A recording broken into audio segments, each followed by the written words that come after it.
The bus stop, just opposite of my house.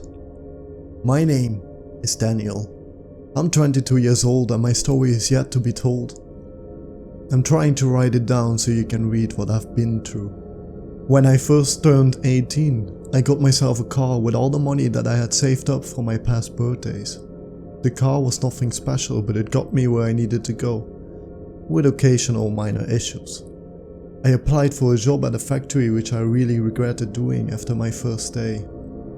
My weekly payout was terrible. My boss was a terrible Japanese man who didn't speak a single word of English, and my colleagues were all snitches.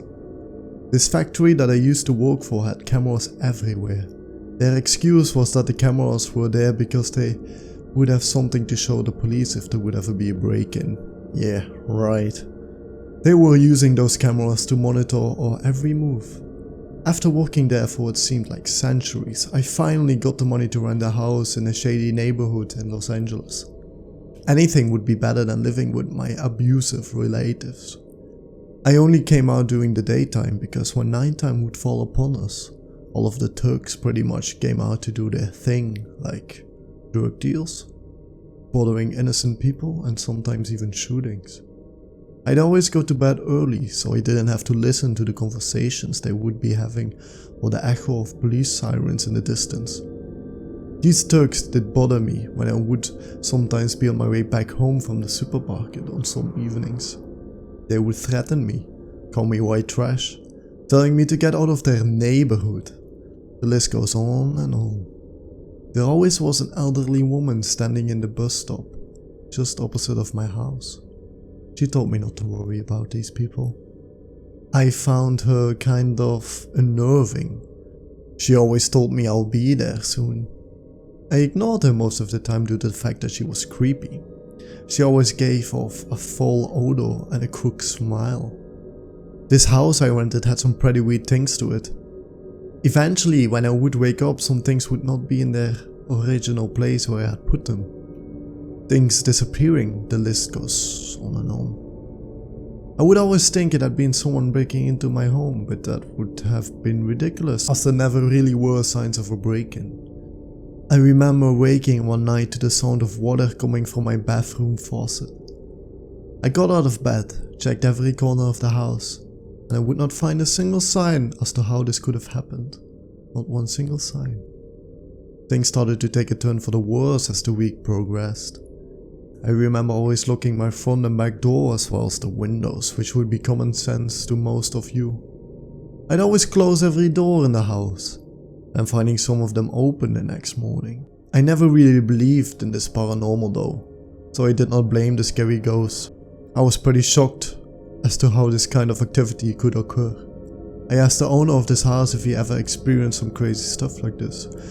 Of course he did not give me a proper answer, and just tried to comfort me by telling me it's probably my mind playing tricks on me, and that I would sometimes forget to close the door before I would go to bed. Shortly after he labeled me as a crazy individual, the owner of this house never was nice to me.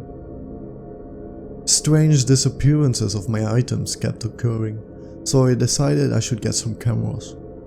Of course, I did not have the money for a fancy, expensive surveillance camera service like the ones you see in Paranormal Activity.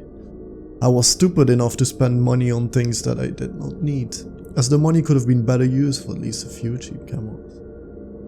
But these things that I don't need luckily had cameras. I'm talking about my iPhone, iPod, and iPad. So my plan was to make these devices record overnight while they would be plugged into their chargers so they would not run out of battery. As night approached, I grabbed these devices and would put them in the spots where most of my items would keep on disappearing. My iPad in the kitchen, my iPod in the living room to see how my items could vanish, and my iPhone in the hallway to see what would keep opening my doors. The option to place my cameras where I wanted were limited due to the fact I only had 3 of them. I finally hit the big red dot on all of the screens to get them to record. I had a little struggle with placing them correctly to get a full view of every room, but after a while I got them all in a proper position, except for my iPad. I went to bed maybe a few minutes after I made my devices start recording. I was lying in bed Maybe 5 minutes until I heard a door opening downstairs. I was scared and excited at the same time, considering I finally had some footage to see what or who has been doing this as of late. Shortly after I heard a door opening downstairs, I heard something fall and shatter onto the floor. My heart was racing. Shortly after, I fell asleep. The next morning I woke up to go and check on my devices to see if they were still recording.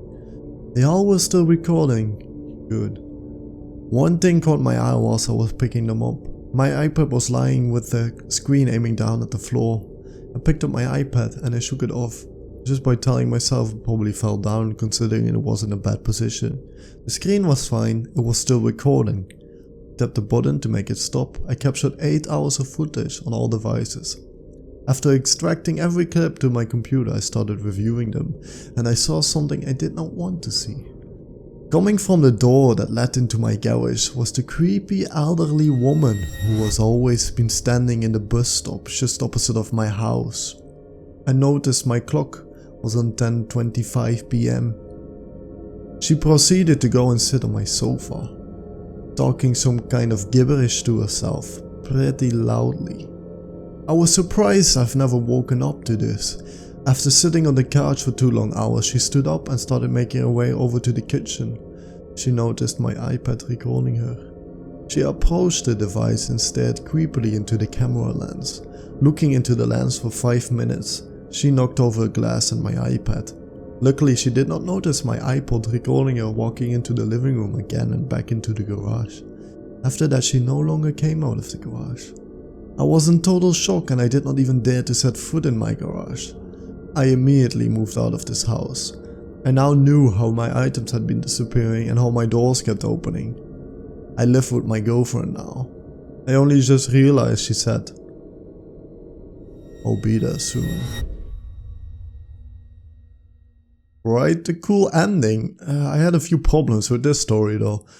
Reading it was kinda hard sometimes, but it was a good ending, so I kinda liked the story. Anyways, what did you think? Tell me in the comments and I'll see you in the next one. Thank you.